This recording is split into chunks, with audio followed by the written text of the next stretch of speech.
Thank you for stopping by my channel page. You've either taken a wrong turn after a bit of a trip down a rabbit hole, or like me, you enjoy a well-writing pen.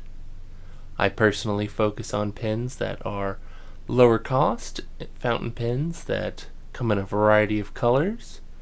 I typically go for the ones that are a little bit more brightly colored than the ones that are a little more understated and classy, but I've got favorites across the board, so if you take a look around, you're likely to find that I've done reviews on many different lower cost pens, as well as many quick guides on how to get your fountain pen up and writing. So I would greatly appreciate it if you take a look around, and if you do find that you like what you see, I would really appreciate it if you subscribe to my channel. If you do that and come back to the channel page, I'll have an extra video that is just for subscribers. That'll be tidbits of information on me personally and just some of my preferences to give you a little bit of insight on what I personally like.